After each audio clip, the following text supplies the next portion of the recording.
Higuruma, um gênio comparável a Satoru Gojo, com a espada do carrasco empunhada em suas mãos, ele se prepara para cortar a alma de Sukuna. E a estratégia dos feiticeiros é muito clara: enfraquecer Sukuna, para que no final, Itadori...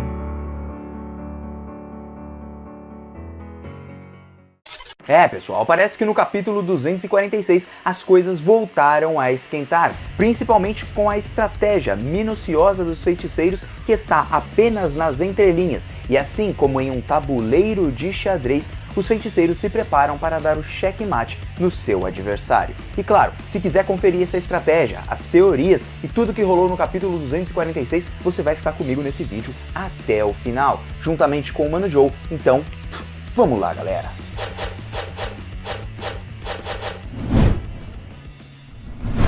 E aí, galera do canal do Mano Joe, como vocês estão? Espero que todos estejam muito bem hoje para mais um capítulo de Jujutsu Kaisen que finalmente parece estar voltando aos poucos no hype que eu esperava. Pelo menos esse capítulo eu achei muito bom, com os destaques dados para o Higuruma, mas a estratégia dos feiticeiros se esconde ali nas minúcias do que o Kusakabe acaba falando e também nas atitudes de Ino, que está utilizando ali a arma do Nanami. E claro, para você conferir essa estratégia, como eu disse, você vai ter que acompanhar esse vídeo junto comigo e até o final, beleza? Não se esquecendo que tem camisas minimalistas de Jujutsu Kaisen vendendo lá na Naime-tun e eu vou deixar o link aqui embaixo, beleza? São camisas com preços acessíveis e o cara tá começando agora. Não é uma propaganda paga aqui do canal, mas eu queria ajudar ele. Então, vamos direto para o capítulo e sem mais enrolação. Seguinte, pessoal, nesse capítulo eu considero que tivemos várias coisas importantes e ele vai começar com o Higuruma tomando aquele golpe, mas notando que a sua falta de experiência em batalha fez com que ele perdesse alguns pontos ali no meio da luta. Mas o Kusakabe estava lá para o ajudar com o domínio simples, que embora não seja extremamente efetivo, contra pelo menos o destrinchar ele conseguiu segurar. Então o golpe que o Kusakabe utilizou ali para proteger eles fez com que eles não morressem naquele momento. E detalhe, agora sim é muito melhor explicado sobre as técnicas destrinchar e filetar do Sukuna, ou clivar e desmantelar. Porque é nesse momento que o Sukuna percebe que o Itadori e todos os outros melhoraram e muito as suas habilidades, e principalmente no quesito de fortalecimento de energia amaldiçoada dentro do seu corpo, fazendo com que os golpes do Sukuna não surtissem o mesmo efeito de antes. Isso significa que o Sukuna está mais fraco? Não, e sim que os feiticeiros estão mais fortes. Então aquele treinamento todo que eles tiveram durante um mês serviu para muita coisa. Mas mesmo assim, esse treinamento será capaz de acabar com o Sukuna? Bom, eu já lhes adianto que não. Porém, a estratégia é muito pro outro lado do que necessariamente matar o Sukuna. E se nós nos lembrarmos, o Kusakabe, com um domínio simples, conseguiu evitar o Uzumaki do Kenjaku lá no final do arco de Shibuya. Então faz sentido que eles teriam conseguido se defender ali do Sukuna, mesmo que o Sukuna seja mais forte que o Kenjaku.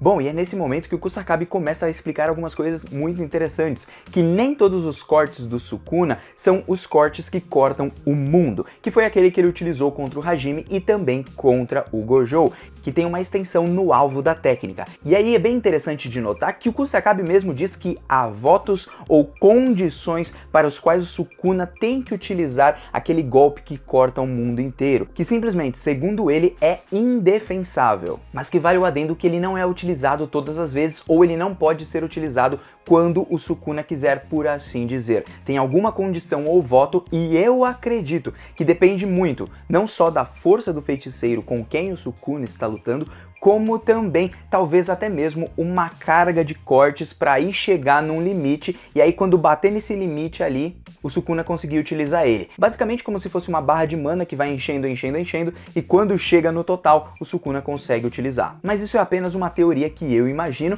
e nós temos algumas outras explicações, até mesmo sobre o filetar e o destrinchar. O destrinchar seria o desmantelar, que o Sukuna corta as coisas normais, assim, tipo, sai cortando, são cortes aplicados a tudo quanto é canto, e o ataque que corta importa o mundo é o destrinchar, só que com uma extensão do alvo da técnica, como a gente já viu. Então o Sukuna ataca, vamos falar assim, o mundo inteiro, o espaço e tudo, e por isso ele corta tudo que tem ali. Então por isso que as pessoas não conseguem nem desviar e também não conseguem se proteger de forma alguma. Mas eu acredito que se tiver algum tipo de técnica que consiga burlar esse sistema do Sukuna, aí sim tem uma certa defesa, embora essa técnica até o momento não parece ter surgido.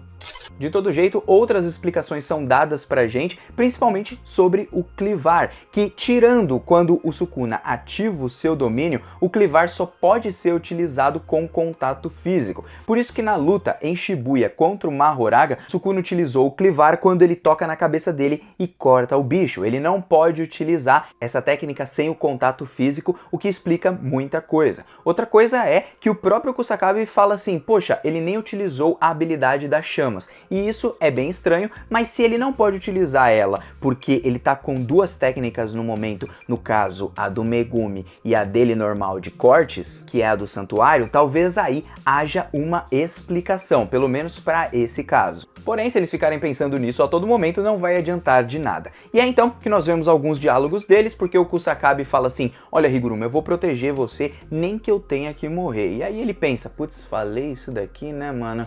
Bom, eu não queria morrer. E aí o Sukuna vai partir pra cima deles e eles vão voltar a lutar. O Chozo aproveita esse momento para lançar um golpe em cima do Sukuna, mas o Sukuna é muito rápido e no mesmo momento ele vai lá, aparece e perfura a barriga do Chozo. Talvez ele tenha morrido? Acredito que não. Acredito que a técnica de reversão ou até mesmo a técnica sanguínea que ele tem do clã Kamo faça com que ele consiga se recuperar mesmo sofrendo danos severos. Então não, pelo menos até o momento o Chozo não morreu. De toda forma, o Itadori acaba pegando o Chozo porque é nesse momento que jogam alguma coisa ali em cima do Sukuna. E essa coisa é aquela faca cega que o Nanami utilizava. E quem tá usando ela é o Ino. E o detalhe é, a técnica que era do Nanami está embutida ali na ferramenta que o Nanami utilizava. Ou seja, eles conseguiram transformar aquela arma em uma ferramenta amaldiçoada. Então, muita coisa rolou dentro desse um mês, além de apenas treinamentos. Pelo visto, eles obtiveram conhecimentos de muita coisa. É então que o Itadori e o Kusakabe vão atacar o Sukuna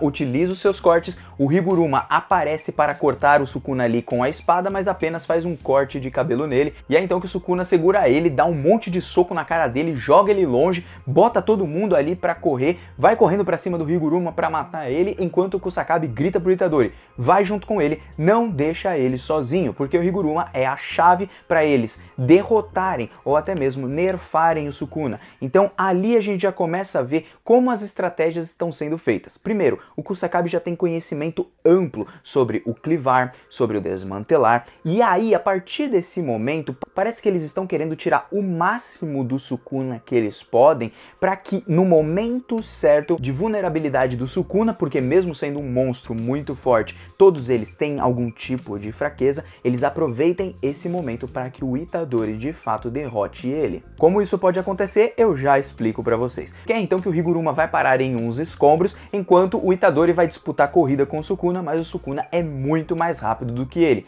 Lembrando que o Itadori é um cara ultra veloz no seu físico, e isso só nos mostra que o Sukuna é muito melhor do que a gente imagina. Será que o Gege Akutami vai conseguir trazer uma morte plausível, digamos assim, pro Sukuna? Bom, vamos aguardar, né? De toda forma, temos ali um flashback do Higuruma conversando com o Itadori, com a Maki, com o Yuta, como que eles vão fazer para derrotar o Sukuna e salvar o Megumi, e aí o Higuruma explica pra gente mais uma vez que a espada do carrasco com apenas um golpe ela mata sem exceção nenhuma, só que tem um ponto, quem for julgar como culpado, no caso, a alma do próprio Sukuna, porque o próprio juiz ele consegue identificar múltiplas almas dentro de um corpo, então a espada do carrasco, quando cortar o Sukuna, não vai matar o Megumi, ele vai sair ileso, vamos dizer assim, principalmente porque se trata ali da alma do Megumi, embora o seu corpo talvez esteja todo detonado. Só que isso, claro, é dito como uma possibilidade, tá, gente? Não foi dado uma certeza exata. E como no último capítulo capítulo a gente já viu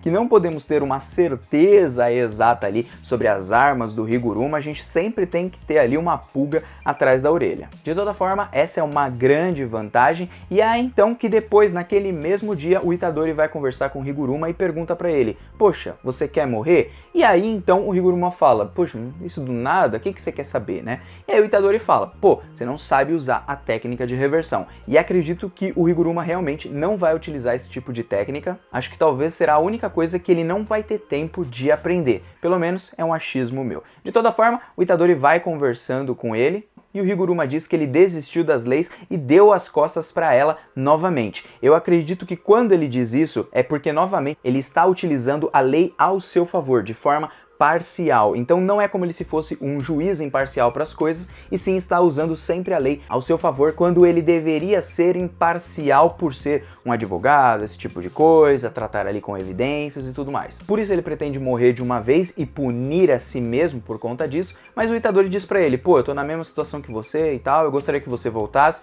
porque o Itadori, claro, se apegou ali ao Higuruma, como se o Higuruma fosse um Satoru Gojo, como se fosse um Nanami, como se fosse ali uma pessoa importante para ele. E é legal de notar que o Itadori, com essa simplicidade, e até mesmo quando ele aceitou ali a culpa pelas coisas que ele sequer fez, que o Sukuna estava fazendo na verdade do seu corpo, a gente percebe ali a bondade e a gentileza que o Itadori tem. E é por isso que o Higuruma nem consegue olhar nos olhos do Itadori direito, porque ver aquela inocência, ver uma pessoa boa, sendo que ele poderia ser essa pessoa boa, mas resolveu trilhar um outro caminho, quando ele primeiramente adquiriu ali seus poderes de feiticeiro, lhe mostrou que existiam sim pessoas boas ainda no mundo. Então o Itadori é esse sinal, e por isso que o Higuruma não consegue olhar para ele direito e pretende morrer nessa batalha. É então que o Higuruma, mesmo depois de ficar todo detonado, porque ele estava nos escombros, o Sukuna utilizou uns golpes de cortes, detonou tudo lá, quebrou tudo, o Higuruma estava utilizando amplificação de domínio. Então ele conseguiu utilizar amplificação de domínio em questão de 2 meses, aprendeu muita coisa.